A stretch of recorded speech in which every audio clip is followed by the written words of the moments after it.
Salut la gang, je me présente Bruno Tessier, Slug. Aujourd'hui, on va parler je vais vous montrer comment faire des mouches à l'épizosté osseux.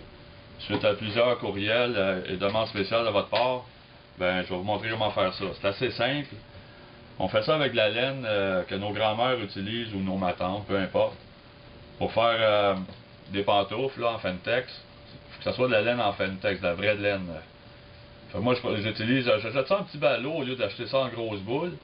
Puis j'achète du bleu, du rouge, puis du blanc. Comme ça, je peux me faire des blue shiners, un méné. Cette année, je vais essayer le vert aussi. Vert et blanc, ça devrait être très bon. Puis je prends le rouge et blanc pour faire le classique. Ensuite, je prends des genres de petites cordelettes d'effet qui se vendent en petits paquets comme ça. Il y a un genre de bleu, ils appellent ça Jewel, puis l'autre c'est comme arc-en-ciel. Il y a vraiment deux couleurs, ça fait juste faire des petits reflets dans notre mouche une fois qu'on les met dedans. Fait que la manière de procéder est assez simple. On prend un émerillon ordinaire, comme ça ici. On peut prendre des blancs, des noirs, des argents, ça c'est pas un problème. Je ne conseille pas de prendre des éperillons très dispendieux parce que pour ce qu'on fait, notre projet aujourd'hui, c'est pas nécessaire. Fait qu'on prend l'émerillon, on l'installe sur notre étau. Si vous n'avez pas, moi je prends une attache avec un swivel qu'on met au bout de notre canne à pêche. Je mets ça au bout d'un petit bout de corde que j'attache après quelque chose au mur, une poignée de porte, quelque chose. Ça me permet d'avoir une tension et d'être capable de la travailler. Fait que aujourd'hui, on va faire une mouche avec blanc et rouge. On va la faire avec 1, 2, 3, 4 brins blancs que j'ai coupés préalablement. On va prendre un petit galon mesuré, je me sers pour la pêche. Juste prendre nos mesures parce qu'on veut faire une mouche d'environ 4 pouces et demi de long une fois terminé. Fait pour réussir ça, on coupe ça à environ 11 pouces. 11 pouces de long, là j'ai besoin de 2 brins rouges. Fait que je coupe en deux ici. Je m'en viens à la fin de ma mesure. Fait que ça me fait les poils de ma recette. Puis je vais mettre un petit, je vais le faire arc-en-ciel.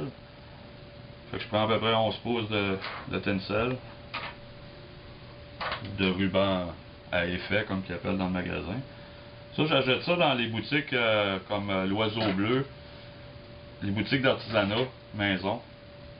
Fait que ça va être ce que je me sers pour ma recette. Pardon. Fait que je commence par les 4 brins blancs. Je les mets tous égaux.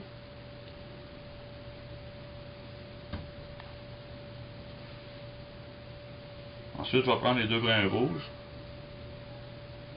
Je vais essayer de les mettre comme à la suite.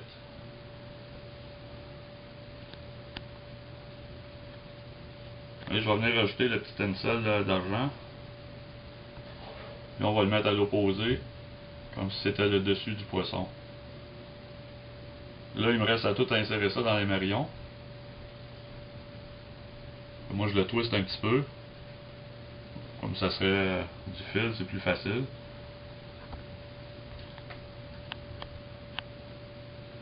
C'est pas tous les brins qui rentrent, mais vu que je l'ai twisté, je suis capable d'aller chercher la motte. Puis, voyez-vous, là, ceux qui n'avaient pas passé au début, là, ils vont finir par passer. Bruno, bouge pas. Je vais montrer aux auditeurs qu'est-ce que ça a de l'air. Je trouve l'image, ok. C'est beau. Ok. Donc là, on vient rabattre ça à peu près à moitié. Comme ça ici. Mais là, l'affaire, c'est que je vais avoir comme le rouge sur le côté, puis le tencel de l'autre côté ici. Fait qu'on place nos éléments.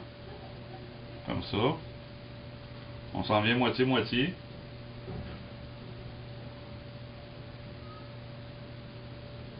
Puis je veux rabattre le rouge comme le tour de la mouche, le blanc le centre et l'attractant, ce qui va attirer le poisson, je le veux sur le dessus. Fait que c'est bien important de tout placer ça comme il faut. Fait que ça c'est le dessus, le centre, puis ça c'est le derrière ici, le rouge. Il faut vraiment vous les séparer.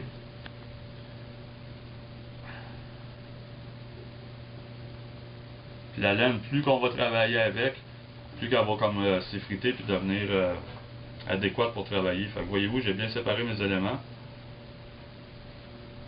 Tu as vendu ta laine pour qu'elle fasse plusieurs fibres, elle soit fibreuse. Ouais, une fois terminé, ça va donner Vraiment de la fibre comme ça ici, là. Comme des pantoufles, là. Vraiment du minou. Avec la mouche. Montre-le de plus proche aux spectateurs. Avec le brillant sur le top, là, comme on peut dire. Hein, voyez-vous.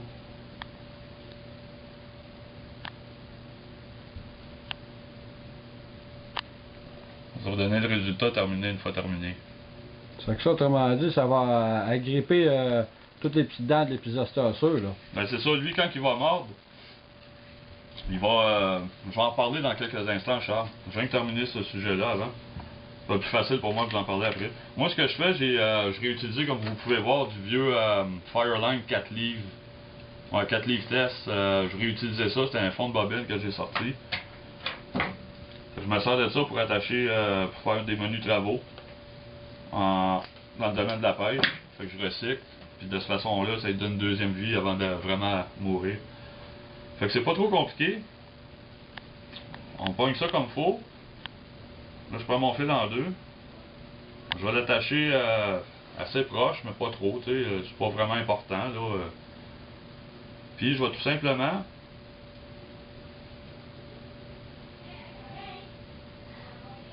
faire une coupe de tour. Comme ça. Là, on peut faire un nœud. C'est sûr que si vous avez tout l'équipement pour monter de la mouche, c'est plus facile. Mais moi, j'ai un petit budget, comme qu'on dit, fait que je me débrouille de ma façon, puis ça marche. Fait que je peux aussi bien vous le montrer. Le principe, c'est juste vous montrer l'idée de base. Après ça, suivant ça, laissez aller votre imagination. Puis venez en parler sur le forum, nous donner vos résultats d'expérience. Fait que je fais 2-3 tours à la fin, juste pour être bien sûr, 2-3 nœuds. C'est vraiment solide. Après ça, on coupe l'excédent de la mouche. Du fil, je veux dire. Les petits ciseaux quand on pêche, avant de revenir à la technique de la mouche, parce que j'ai quasiment terminé. Les ciseaux quand on pêche, c'est très important parce que le poisson, comme mentionnait Charles, quand il va mordre la mouche, lui, il va mordre ici comme ça, parce qu'il va, il va voir votre offrande de côté, parce qu'on pêche ça en 45 degrés comme ça. On pêche pas ça latéral au poisson, il le verra pas puis il l'attaquera pas. Ni comme ça non plus, il faut vraiment 45 degrés. Puis quand vous amenez votre offrande, puis le poisson ici, là il va se virer de côté comme ça, puis il va le snapper qu'on appelle, il va juste le ramasser en plein sens, il paf! Puis après ça, ce qu'il va faire, vous tirez pas comme un malade, juste garder une petite tension, lui il va faire de la tite. Là il est tout mêlé dans la laine, il faut juste le ramener bien tranquillement, pas trop rapidement, mais vivez votre combat, puis après ça, vous le ramassez avec une paire de gants par le museau, mettez dans le bateau tranquillement à terre, vous le tenez, puis avec les ciseaux, vous allez pouvoir couper la laine pour le libérer pour qu'il puisse aller se nourrir par la suite. Fait qu'une fois qu'on a terminé cette étape-là, tout ce qu'il nous reste à faire, c'est de prendre les poils un par un. Ben, je vais vous le montrer. On prend les poils un par un.